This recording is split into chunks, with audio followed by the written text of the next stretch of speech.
everyone. It is so lovely to see all of us coming together in community like this on a Wednesday night. Thank you for making time to be together. I am Linda. I am the Executive Director of the Women's International League for Peace and Freedom here in the US.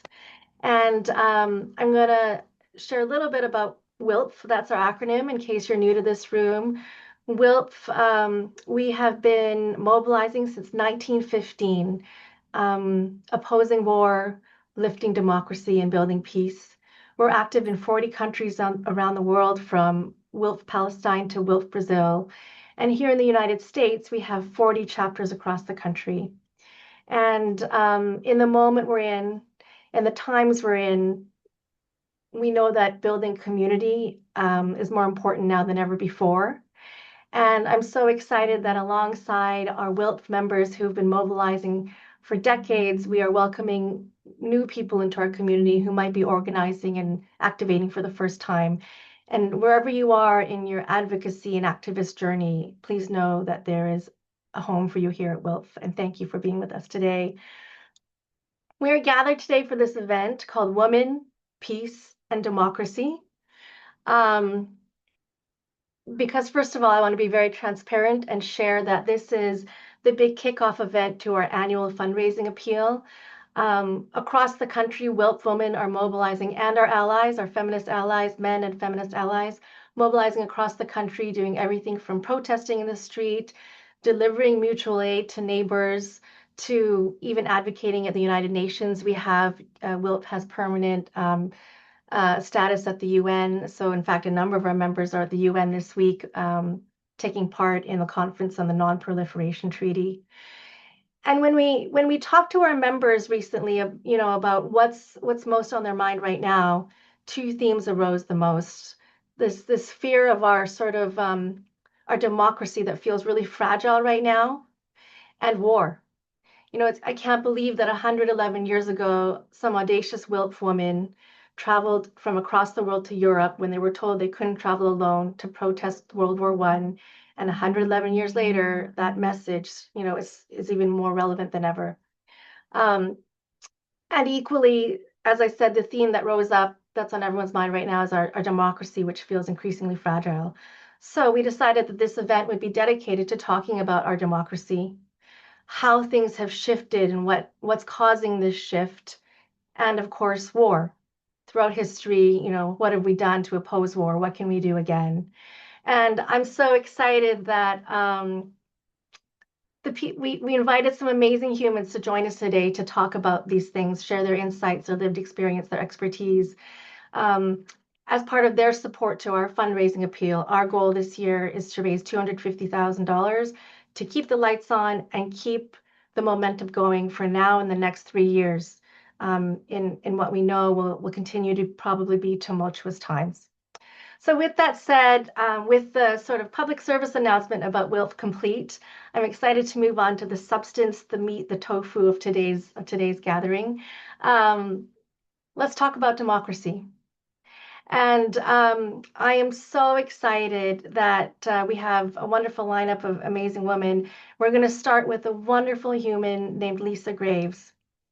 Lisa is going to be speaking to us on the forces that are reshaping our democracy. Lisa is a longtime friend of WILPF's, has actually spoken to us before, recently published a book last fall in October.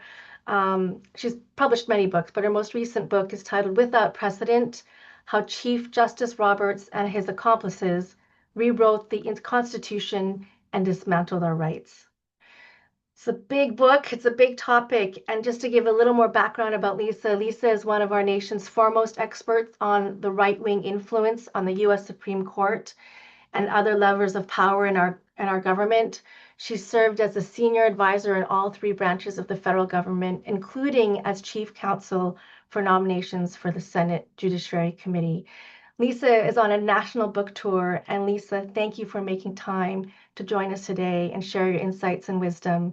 Lisa's going to take the floor for about 15 minutes to share what she's learned and her expertise with us, and then I'll open the floor to questions for about 5 minutes. So Lisa, the microphone is yours. Well, thank you so much, Linda, and thank you to all of the people of WILPF. Just a year ago, I can't believe it's been a year since you all awarded me the Vision Action Unstoppable Award for invincible truth telling. It was just the 28th of April, and a lot has happened since then. It has been, sorry about that. It has been a whirlwind of chaos and destruction. I thought back in 2017, 2018, that even though I consider myself to be an imaginative person, I lacked the creative imagination to foresee what was going to happen in that first term of Donald Trump and then the Biden administration. And then here we are, and it just seems like every day is more chaos and destruction in ways that I guess the prediction markets are accurately predicting, but for the rest of us, it has not been so predictable and it has not been humorous or encouraging in many ways to see the multitude of ways in which our nation has been struggling because of the president, because of a complicit Congress, because of the aiding and abetting of this right-wing Supreme Court, and the capitulation of some major media outlets which have never been super great, for example, on matters of war and peace, quite frankly,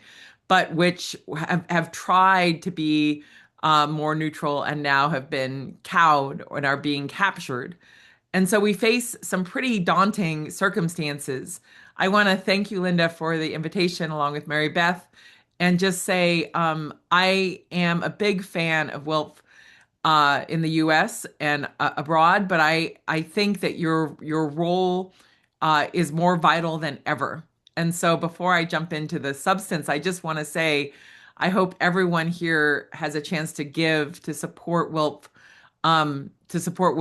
no, like in any amount will help advance the mission of this organization, whose work is so timely. I know that just before I dive into the court issues, for a number of years, starting a long time ago, I have been an advocate of non-proliferation. I know you all are very involved in that. And yet, it's in some part of my mind, I took some sort of solace that the US would never use those weapons despite the initial use of those weapons.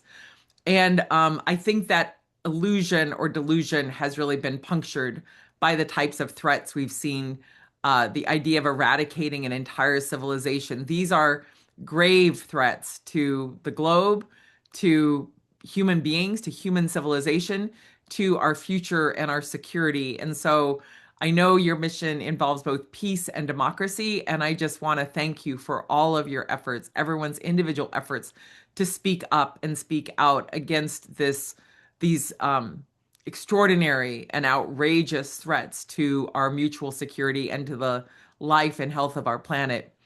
We face additional threats that are very severe. We are in a constitutional crisis. We've been in one since the Roberts Court issued the ruling on immunity, giving Donald Trump immunity from criminal prosecution in Trump versus United States back in the summer of 2024. That's when John Roberts, the Chief Justice, invented immunity from criminal prosecution for a president. It's never been the law in the United States. It's a fundamental structural failure for this arrogant Supreme Court to have issued such a ruling that effectively pardoned Donald Trump and told millions of Americans, in essence, that he could do no wrong if he was engaged in a so-called official act as president. John Roberts went on to describe what he considered to be official acts beyond judicial review, including the power to pardon anyone. And we've seen this spate of immoral and unjust pardons where Donald Trump has pardoned his co-conspirators on January 6th, people who committed serious acts of violence against the Capitol and Capitol Police who threatened the continuation of our democracy. We've seen him pardon people convicted of massive fraud against the American people, people who have been, told by the courts that they have to repay or at least offer some reparations to people that they defrauded, fellow Americans, and yet Donald Trump has tried to wipe that away. We've seen Donald Trump pardon people who have invested in his family businesses and that have enriched him, or who have donated to his campaigns. This is almost the definition of corruption. And that's what this Roberts court unleashed. But not just that.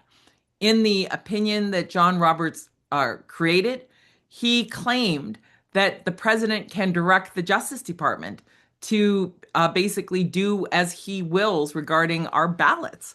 That's what was at issue in the indictment. Part of the indictment against Donald Trump was his use or his attempt to use the Justice Department to pressure election officials in Georgia about the election results to try to find him the votes that he needed to win Georgia. And John Roberts claims in that ruling that, of course, the president can direct the Justice Department. That's not been the law of the land. There's been a separation between the White House and the Justice Department for decades now. It was erected in part because of President Richard M. Nixon's efforts to direct the Justice Department to protect himself and his fellow criminals from criminal prosecution. But there was never a president before Nixon who was trying to use the Justice Department in the way that Donald Trump is using it to go after his political enemies. But he's been aided in this because we have a Senate that is dominated by Republican legislators who have been willing to allow Donald Trump to appoint his criminal defense attorneys to the top of the Justice Department, to the position of Attorney General, to the position of Deputy Attorney General, to the Solicitor General's office, to the Civil Rights Division, people who have represented Donald Trump and probably have an ongoing obligation toward him as his former criminal defense counsel or impeachment counsel. This has never happened in the history of the United States, where we've had a Justice Department staffed at our expense with the criminal defense attorneys of a president who's determined to use the power of the president, the power of the Justice Department, the awesome prosecutorial power to go after his political enemies, like the indictment of James Comey, like the effort to indict others that he thinks of as his enemies or his opponents. These are extraordinary, unprecedented acts by this president, and it has been enabled by an out-of-control, arrogant Supreme Court that is acting like a partisan lever for the Republicans and for Donald Trump. In the past year, since we last met, over the last 14 months, the U.S. Supreme Court has issued more than 24 emergency orders siding with Donald Trump. These so-called emergency orders are part of what's known as the shadow docket, which is not the actual way the court is supposed to be handling cases. It's where the court is issuing orders basically in the dark of night or in darkness, where there are not oral arguments, there aren't full briefing. This is the court wielding power, its partisan majority power, to set aside well-reasoned, well-documented rulings by lower courts trying to block Donald Trump's extreme actions. Those lower court rulings have been issued by Republican appointees and Democratic appointees to the court. By Reagan appointees, George Herbert Walker Bush, Clinton, George W. Bush, Obama, Biden, and even some Trump appointees have ruled against Donald Trump, where the plaintiffs have shown that they have a substantial likelihood of success on the merits, meaning the Constitution, statutes, regulations, contracts, legal precedents are on their side. And they've shown that they will suffer irreparable harm if these actions by Donald Trump in the area of immigration or other issues are not stopped. And what this court has done, this Roberts court has done, has been to aggressively intervene to stop those temporary restraining orders, to give Donald Trump the green light to go forward, even though the lower courts found against him to hold the status quo in place while those cases were litigated. And just today, the Roberts court issued another partisan, hyper-partisan ruling in a case called Calais coming out of Louisiana, in which it destroyed key protections in the landmark Voting Rights Act of 1965 under Section 2 in order to allow a white legislature to dilute the vote of Black Americans in Louisiana. And that case will be the precedent for allowing that bleaching out of federal, state, and local legislative bodies in the years to come, because this Roberts court has so aggressively sought to neuter that landmark legislation, that crown jewel, the most important piece of legislation I think ever adopted in the United States, a law that was passed to finally vindicate the Civil War amendments that were purchased with the blood of more than 500,000 Americans who lost their lives in that Civil War. And that Civil Rights Act of 1964 and the corresponding Voting Rights Act of 1965 were purchased with the blood and sacrifice of tens of thousands of millions, really, of Americans who fought, who stood, who nonviolently protested in order to secure that fundamental right to vote, which is the sort of gateway right for all of our other rights. It's the method for our ability to protect our other rights. And so what the Roberts Court has done today is further this agenda to undermine the progress of the 20th century and the 21st century. They've done so in a nakedly partisan way without any judicial humility. And this has been orchestrated by John Roberts, even though this one was written by Sam Alito. This has been John Roberts' agenda since he began his legal career as a Reagan revolutionary in 1981 at the Justice Department when he was tapped to lead the assault on Section 2 of the Voting Rights Act as a young lawyer at the recommendation of the most anti-voting rights justice on the court, his mentor, Bill Rehnquist. John Roberts had no experience in voting rights, none, had never worked on a case, but he was tapped to be the point person in attacking efforts by Congress to protect the Voting Rights Act from the Republican court of that era, from a decision that was issued out of Mobile, Alabama in 1980.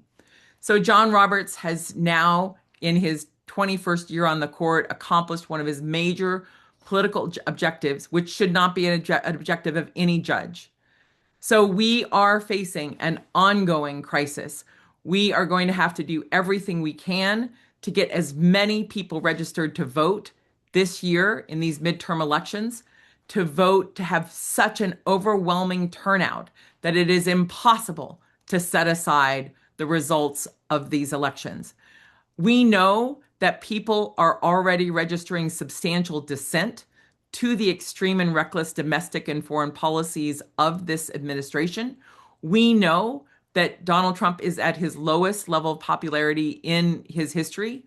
That level of unpopularity, that only 30 to 33% of the population supports him, unfortunately is consistent with the regressive sort of unit or wall that has existed in the United States for a long time. That regressive wall is one that WILPF has consistently fought against in trying to open people's hearts and minds to support peace and democracy. When Richard Nixon left office in disgrace, he was polling at 30 to 33%. When George W. Bush left office in 2009, after the U.S. economy crashed under his policies, after lying us into a war, after evidence of torture and more, he was polling at 30 to 33%. This is the rock bottom. But it doesn't mean anything unless people act with their bodies, with their voices, to vote and to stand up to ensure that those votes are counted this fall, that our democracy does not fail, that this Roberts Court does not succeed in basically subverting our republic into a quasi-monarchy in order to advance this very regressive agenda. And that regressive agenda is regressive on all issues, on issues of war and peace, on issues of the health of our planet and our environment, on women's reproductive rights and our autonomy, our ability to control our destiny, on our ability to have a secular government that is not a theocracy. Every single issue is at stake. And so that's one of the reasons why I'm honored to speak with you and let you know, despite this bleak, State of the Union, the fact is that more and more people are waking up every day. We have allies across the political spectrum that we didn't have necessarily a year ago. More and more people recognize that we have to reform this Supreme Court, which some of those reform proposals are included in my book, Without Precedent. And we have more proposals on hand at courtaccountability.org, which I co-founded. More and more people support reforming the court and understand that if we do not reform this court, we will not be able to reform the other laws that have failed us and restore and expand our voting rights, our equal rights, our access to benefits, instead of having our benefits drained into endless war. We have to have a broader base of community and unity, and we definitely can do it. Wow, Lisa, I feel fired up. You make me want to fight even harder. I thank you so much for that summary, which I know is hard to do because you have so much wisdom to share, and I can't wait to read your book. Um, there was so much wisdom. I'm still processing it. But in the meantime, if I'm going to invite, we are, of course, as always, short for time. If anybody has a question for Lisa, please can you put it in the chat? And we probably have time for one question. So if anybody has a burning issue they want to address, please put it in the chat. Um, and while we're waiting for, if anybody has a question, maybe I'll just put one forward. Um, oh, okay. I see here there's a question from Laura. To what extent can legislation reverse the SC rulings? Well, I think what we need is a substantial majority of progressives in Congress and people who love peace and our democracy. And those members are going to have to move legislation to reform the court and also to expand these rights. The fact is that as Abraham Lincoln once spoke about the Supreme Court, if we give in to the idea of judicial supremacy, that the court has the final word on matters like the Voting Rights Act, where the Constitution actually expressly says that Congress has the power to pass any necessary legislation to implement its provisions, which include protections for voting rights. If we concede that the court has the final say on all of the matters involving our rights, then we no longer have sovereignty as a people. We are no longer free. We have to elect people who are going to assert the power of Congress to restore and expand our rights. That will be fought out also with the Supreme Court. But if it's paired with reform legislation to expand the court, to have term limits, to possibly limit its jurisdiction, to change the ethics rules so it actually has to follow the ethics rules and can't be so conflicted, we can and will prevail. And I think we owe it to our foremothers and forefathers to remember that we can never give up. We cannot give up and give in. We have to have bold, amazing visions of what we can accomplish and not give in to this regressive, repressive agenda that is really being funded by a handful of right-wing billionaires with the aid of stooges and tools and empty suits who are willing to do their bidding to our detriment. We have a duty in our democracy to speak up and stand out.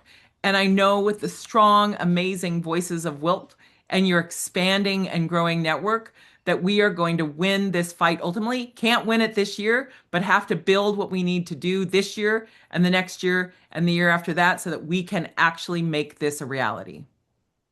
Wow. Lisa, thank you so much. Everyone, book club, Lisa's latest book, Without President, How Chief Justice Roberts and His Accomplices Rewrote the Constitution and Dismantled Our Rights. Lisa, thank you for the gift of your time. We're so grateful. Thank you. Um, that was our big teach-in moment. And I don't know if you're like me, I'm still processing a lot. I'm going to take this moment to shift us to the next part of our community event together. Lisa, spoke about big hefty legal issues, court issues. We're going to pivot a little and now get a little bit more personal and get into hearing about some of our lived experiences that we have in our community. And so it's my just like honor to introduce our next two guests who are WILPF members, WILPF women. Many of you, if you're WILPF members or if you've joined one of our WILPF events before, you already know Shelby. Shelby Young is our amazing field organizer. Um, Thank you, Shelby, for stepping up today to host a fireside chat with Laura. And Laura Dewey, who I had the honor of hugging in person when I was in Detroit. I guess it was earlier this year. I don't know. One day feels like a year. Laura is amazing. She is a second generation WILF member, has been organizing in her community on the front lines for decades, following in the footsteps of her mother. If did I already say Laura is based in Detroit? And together, Shelby and Laura are going to reflect on a bit of the history of, the wars that the U.S. has endured in the past, and sort of synergies or lessons we might be able to learn for what's happening in our world today. So, Shelby and Laura, over to you.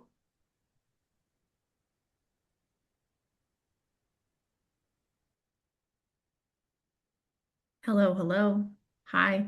Hi, everyone. Oh my gosh, thank you. Thank you so much for having me. And I'm really honored I get to have a fireside chat with Laura. Linda did an incredible job talking about you. You're a dedicated peace activist, longtime Wolf member. And I think you were perfect for this, especially Laura, because you grew up surrounded by activism. You continue your mom's legacy as a second generation Wolf member. And at one point, your family was even under surveillance. So I'm really looking forward to this conversation and getting to know you better. So I'll start off with this first question. Your mother was a political and peace activist in the 1950s and later organized against the Vietnam War. Tell us more about her experiences and how they impacted your activism. Okay, well, first, I want to thank Will for having me on. And I really enjoyed hearing Lisa Graves talk too. So that's really exciting. Um, yeah, so I'll reflect first on my mother and the times that she was active in. And actually, my mother had the perfect name for an activist, which was Hope. That was her middle name, but she didn't like her first name, so she called herself Hope. She joined WILPF in the late 1970s, but she was actually active beginning in the late 40s. And she was a professional musician who played piano in bars and high-end restaurants with a violinist. And she was the mother to seven kids. And so I have a lot of siblings, and but most of them were born in the 50s. So my brother and I were born in the early 60s. So she was involved in a lot of issues, labor, peace, desegregation, and much more. And this is a really hard time to be active in the 50s because that was a time of McCarthyism. And for those who don't know, McCarthyism is after the name of Senator Joe McCarthy, who one day held up a piece of paper and said, "I have here a list of names of all the communists in the government." And so after that, he attacked leftists of all stripes, communists, socialists, probably threw in some anarchists there, I don't know. And so it was a very difficult time. It impacted my mother and her husband at the time, and my dad too. Not as much as impacted some other people that we all knew. But basically, if you were a lefty and you were known, your politics were known, you could lose your job. You could find your name in the newspaper as listed, here's so and so, that's a communist. You could find FBI agents in front of your house, taking down names or if at a meeting, taking down license plate numbers. And for her, she told me once at a bar where she played, there was an FBI agent just stationed there. So this kind of repression was, very serious. It tamped down free speech. And of course, many people were deported or jailed. They were jailed under the Smith Act, which actually was called the Alien Registration Act because anyone who was over 14 and who was a foreigner had to register with the government. So that has resonates today.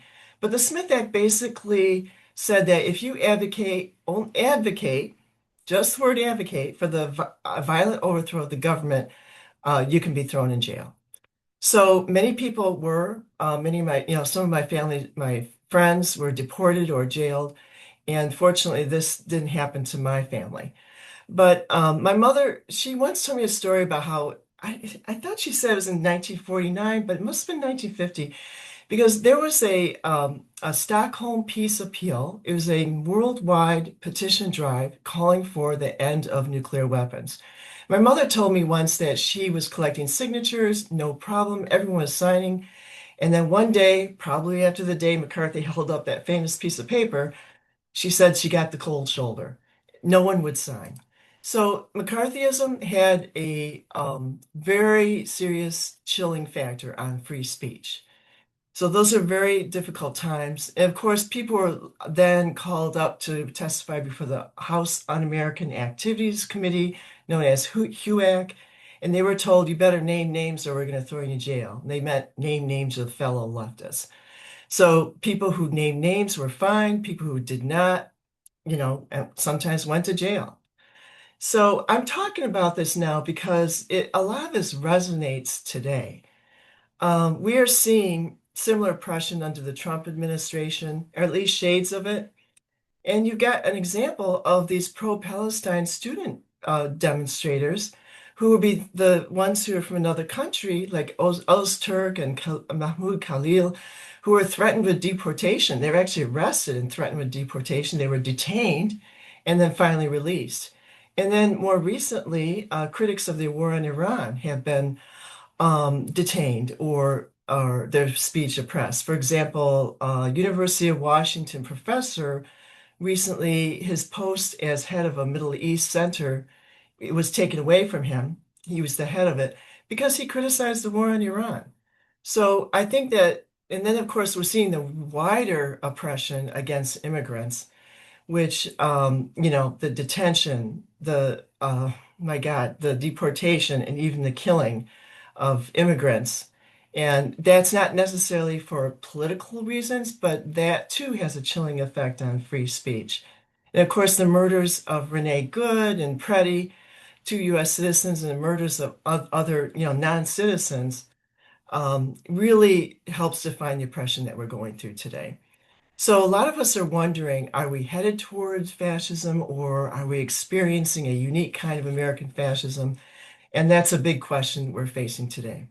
But I want to talk a little bit back to, I want to move up from the 50s to the 1960s, talk about an organization that my mother helped form. In the 1960s, the activism was very much focused on the Vietnam War. Although in the early 60s, you did have the free speech movement, which was a counteracted McCarthyism, but mostly it was about the Vietnam War. And my mother told me that one day a good friend of hers called her, said, Hope, what are we going to do about this damn war? And so the two of them formed a local organization called East Side Women for Peace. And this was focused on the east side of Detroit and suburbs. And it wasn't a huge group. It's about 20 to 25 people, regulars, and then many came in and out. They were all young mothers who did not want to see their kids grow up and die in wars. And my mother was an older mother. She had my younger brother and I. But she was an older mother, having been born in 1917, and she was a mentor to them. So these women they met every week, every Friday morning from 9 to 11 because they had to be home in time so that when their kids came home from school, they would be able to serve them lunch and then send them back off to school. So they met either in my mom's house or in churches every Friday for several years. And I think that shows a lot of dedication and commitment in this struggle against the war. And so even though they were small, they were really active, really busy. They held vigils.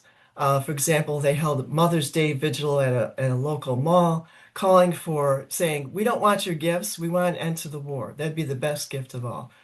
And they held vigils outside the Warren Tank Plant, a place nearby on the east side that builds, I don't know if it still builds, but they built tanks. And they circulated petitions against the draft. And they also all wore medallions, which I will show you when you'll be familiar with. War is not healthy for children and other living things. This thing was produced by a group called Mothers for Peace. I think they were based in California. So they ordered these and they wore them everywhere. And then to raise money for their causes, they held bazaars. And at one point they created these handmade Pinocchio dolls. And as you know, when Pinocchio lies, his nose gets longer, but they sold them as toys for kids.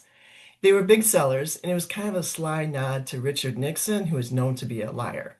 So And one of the jobs my mom did too was she typed flyers and she mimeographed them in our garage.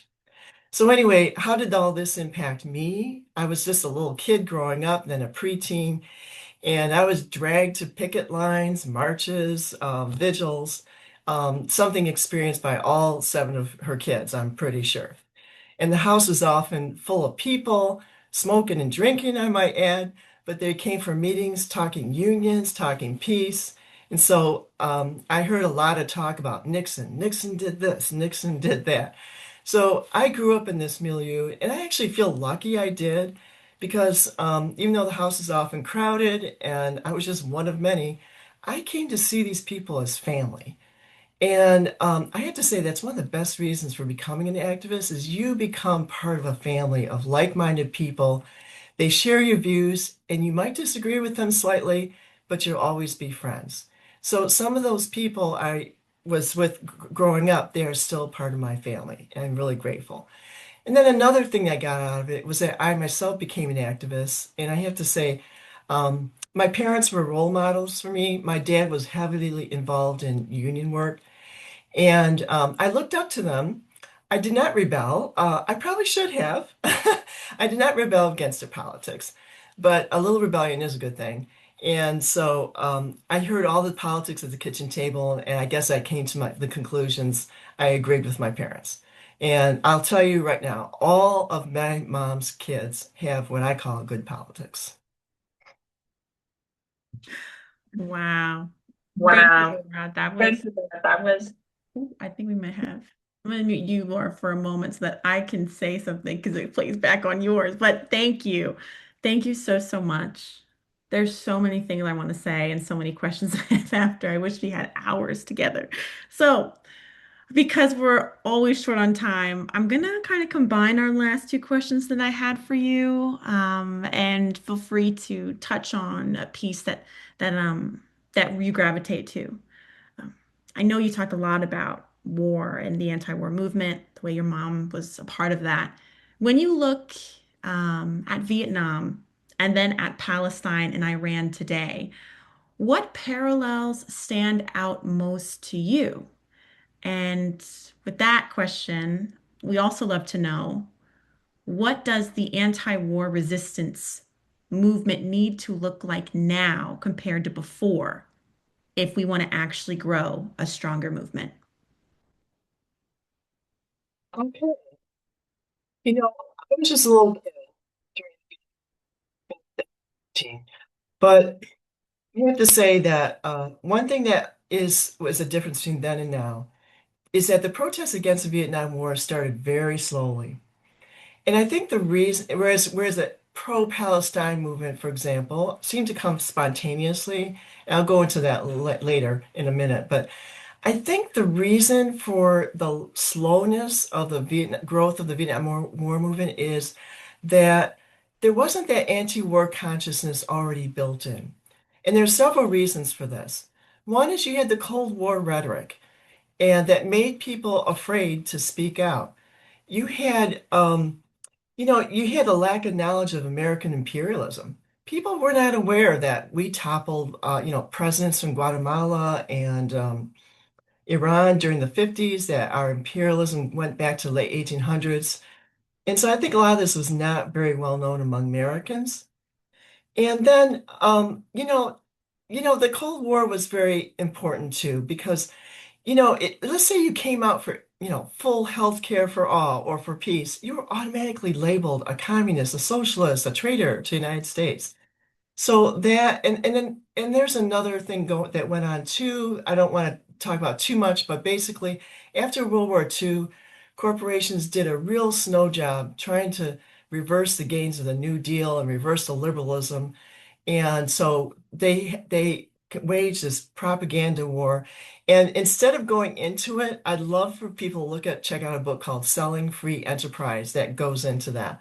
And so that was there's a wave of conservatism that bled into the 60s. And I think that's why the movement against the war was kind of took a while to, come up.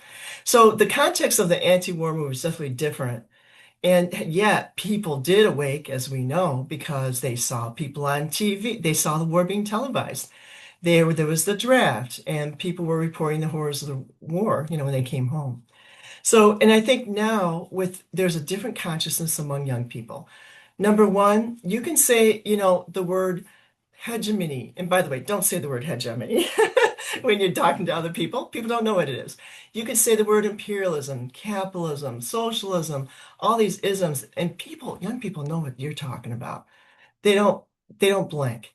And so I think there's sort of already a war, anti-war awareness when the pro-Palestine movement came up.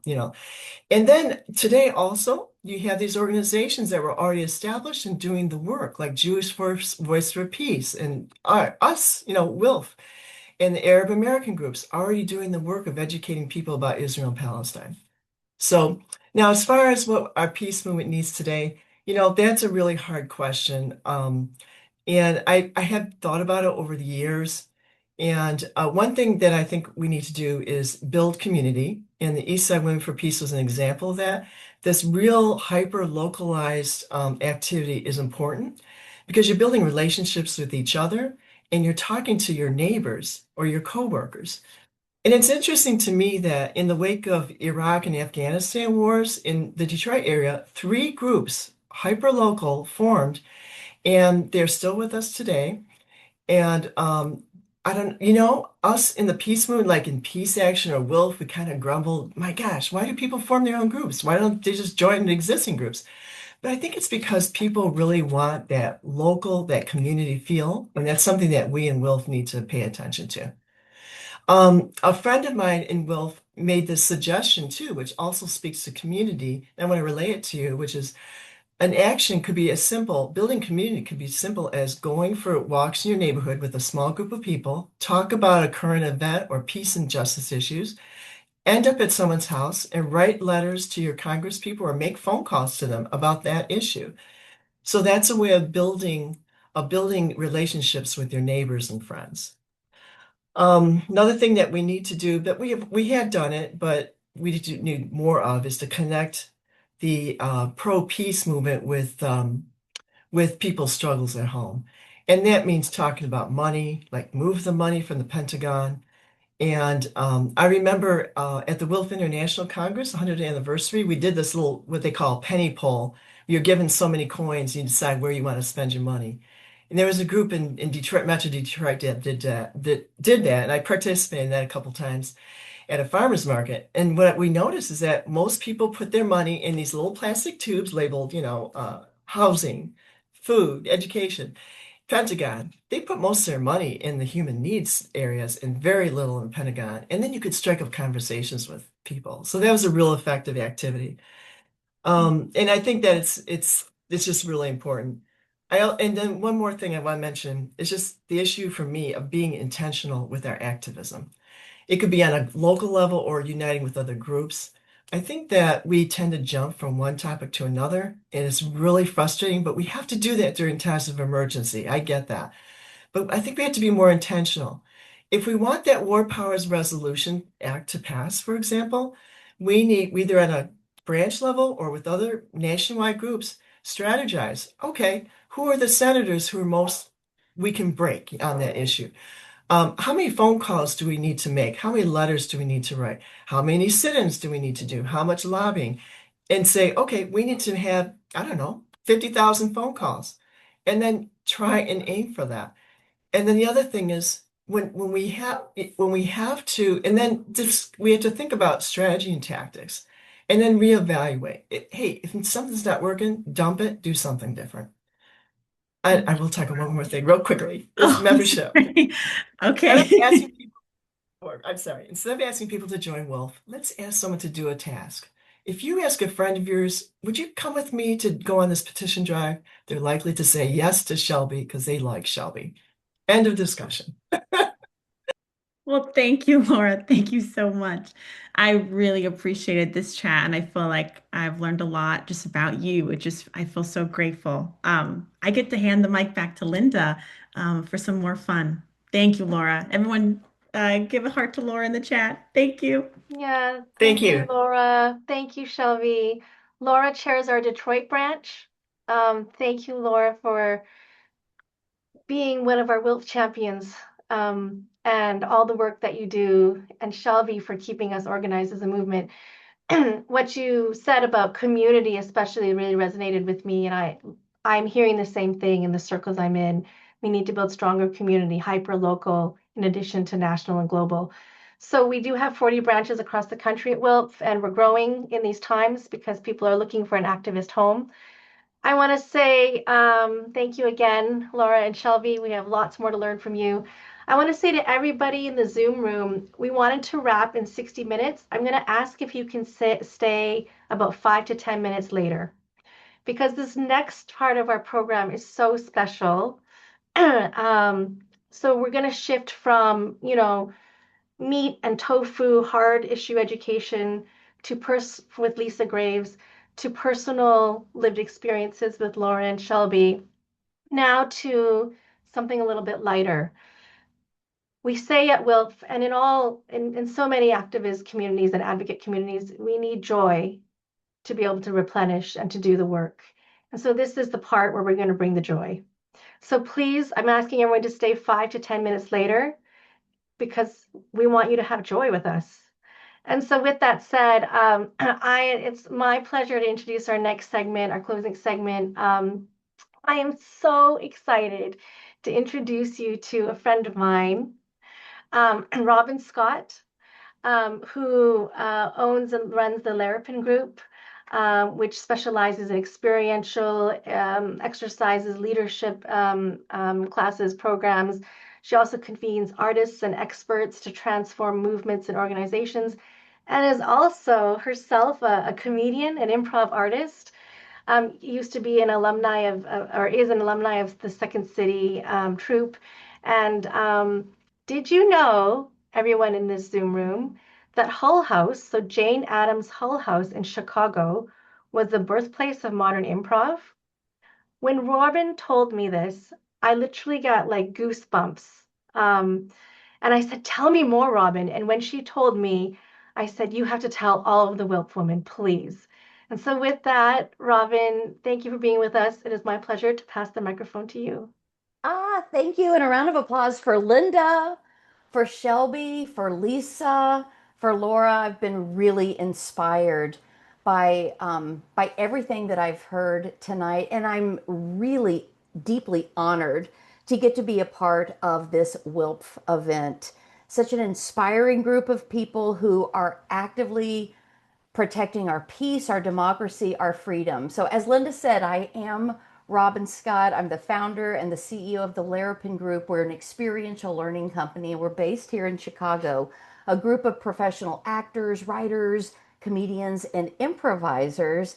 And we have a lot of fun making communication training fun for people all over the world. And what we do is we help people lead with empathy so that they can make more productive, more purposeful connections with others. As Linda said, we're based in Chicago. It's the hub of sketch comedy, the hub of improv, and it is the birthplace of improvisational theater. In fact, Viola Spolin, she is called the mother of improvisational theater.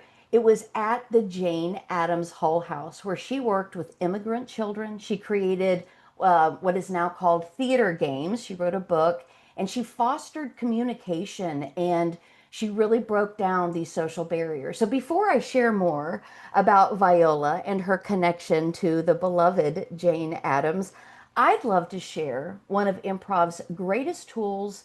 It promotes empathy. It allows us to embrace change instead of bracing for it. And since we learn by doing, and since some of the themes this evening have been about building and creating spaces where we understand one another, I would love to invite someone here to do a very low stakes, very simple improv activity with me. It's not about being funny. It's not about having to tell a joke. It is, in a nutshell, about listening deeply, releasing judgment. Sometimes we say, play the scene you're in, not the one you want to direct. And while it involves play, we want to make it really clear at the Larapin Group when we're working with people who are dealing with weighty issues that it may seem trivial in discussions like this, especially around uplifting democracy, taking an anti-war stance, that by bringing levity to weighty issues, we're able to move through heavy times, and we're able to do so with a bit more ease and peace. So, who here would be interested in having a brief conversation with me? Linda or Shelby will unmute you, and we will apply an improvisational rule to the conversation. So, who would like to volunteer? And not all at once, please. That's my joke. Because, I see oh, Beth whoa! Friedman. I see I'm Beth seeing Friedman's hand went hands. up first. So Beth, you're on wherever you are in the Zoom room. Your hand went up Great, first. great. And is this Okay. for, I'm an hi. introvert, so I thought it would be good to get out of my comfort zone a little bit. Yes. Oh, Beth, I love this. It's so great to meet you. I really admire anyone who is willing to get a bit more comfortable with feeling uncomfortable. And because we can't give what we don't have, I'm curious, Beth, what is something that you're doing these days that brings you a sense of peace, or dare I even say joy? And that can be the topic for our chat. Um, One thing that brings me joy is dancing with my husband at Arthur Murray. Oh, I love this. You're taking dance classes, dancing with your husband. I tell myself he's a proud feminist. Yes, I love this. So we're going to chat about that like we're doing now, except we're going to apply an improv rule, which is the last word in my sentence when I talk to you will become the first word in your response. And then whatever word you land on, that'll be the first word in my response. So your last word will be my first word. My last word will be your first word. So before we roll, and we'll chat for about a minute, what can I clarify? Should my comments be dance related? Yeah, we're gonna talk As about much how as dancing possible. brings you joy. Okay, Yeah. got it. Okay, so your last word should be my first word. That's it. Here we go. And by the way, it's real okay if you make mistakes. Okay. That's what we do in improv. Excellent. So I love knowing that it's movement with music and being in connection with your significant other that brings you joy. Um, Joy gives me the fuel to do important work. Work is something that can be really difficult on the nervous system. It's what's required in order for us to make change. And when we bring a sense of ease and joy to those movements, it really makes everything better. Okay, better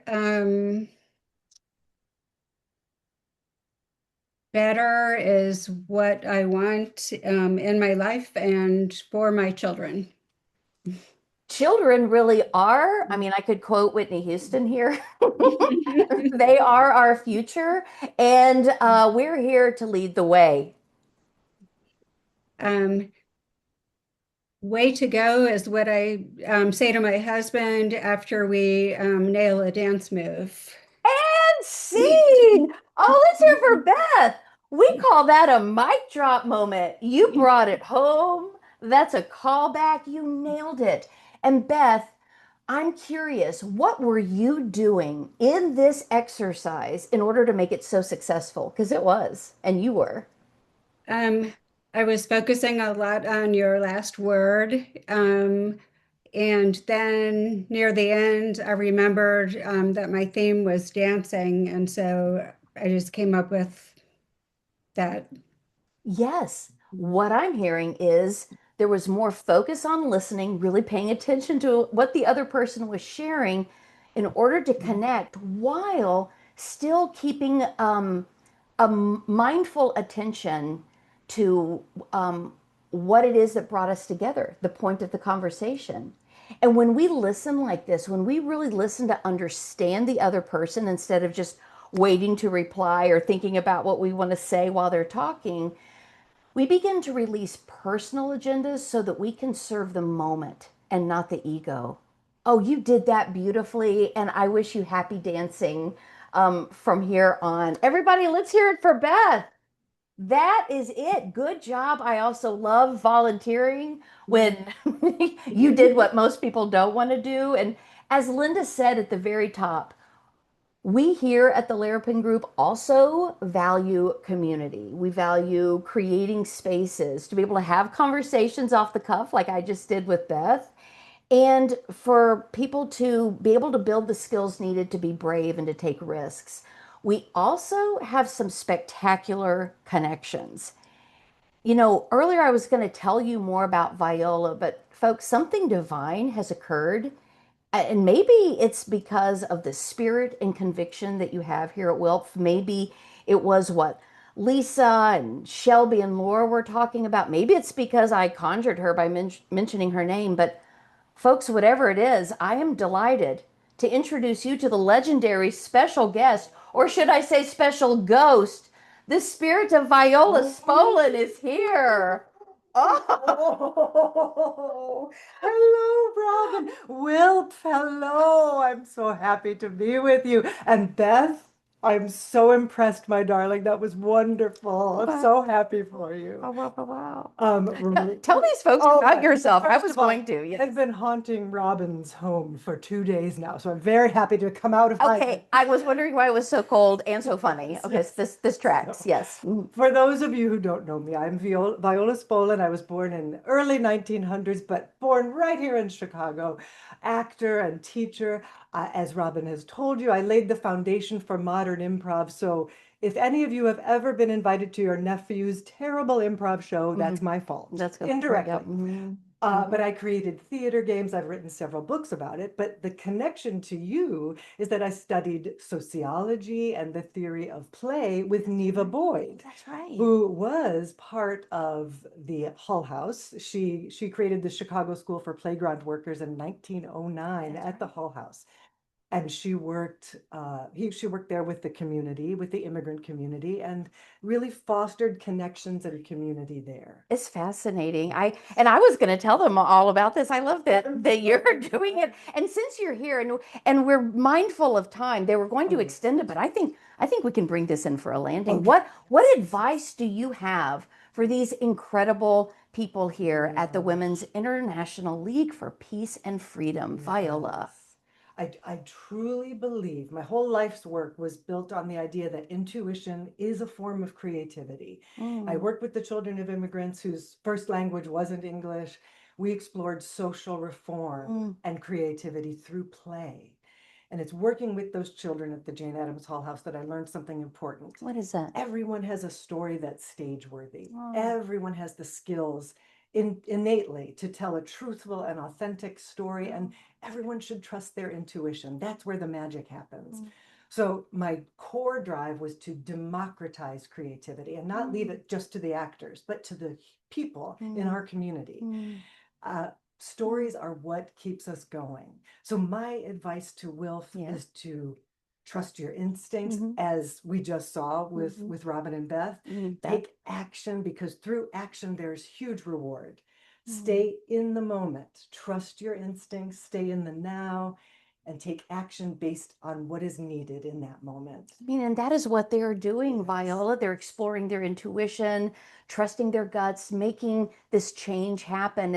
And everyone, if you wouldn't mind, I would really love to hear Viola speak about something else that might be really important to you, top of mind. In the chat, someone please ask a question to Viola Spolin. Who knew Jane Addams at the Hull House?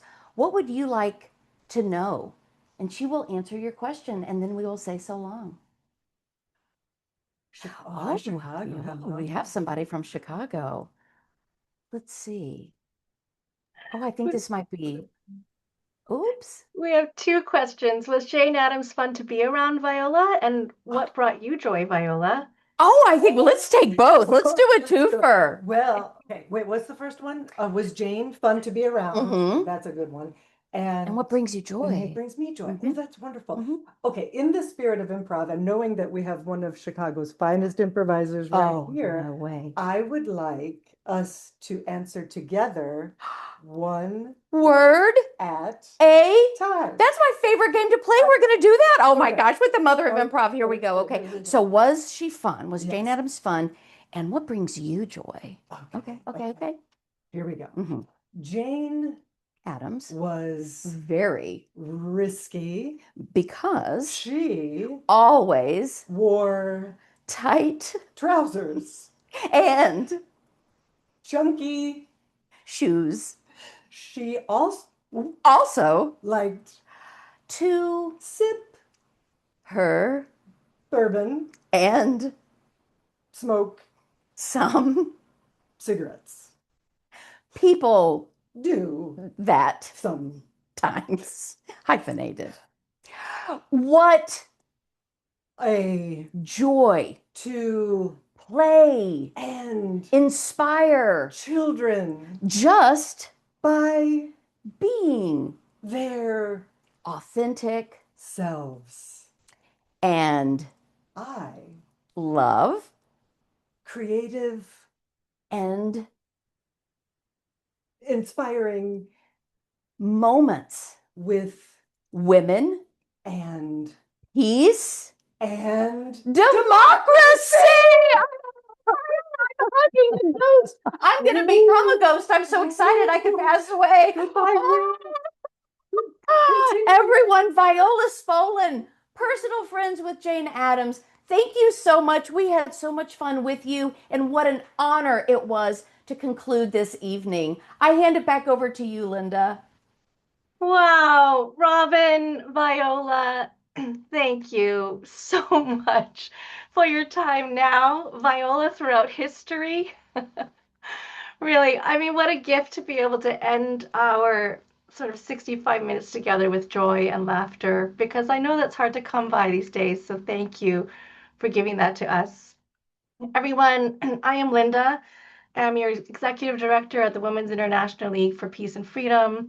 I want to say thank you again for coming together in community tonight. Thank you, Lisa. Thank you, Laura. Thank you, Shelby. Thank you, Robin. Thank you, Viola, for gifting us with your knowledge and your insights and your joy. As I said, this is our kickoff event for our fundraising appeal. We aim to raise $250,000 this year at Women's International League for Peace and Freedom to keep the lights on, to keep the momentum up on all of the activism advocacy we're doing to, preserve our democracy, protect it, and oppose war, and take care of each other. So I'm going to put a link in the chat. This is a link to our donation link. You'll also happen to get an email tomorrow with this link, and also a recording of tonight's wonderful event.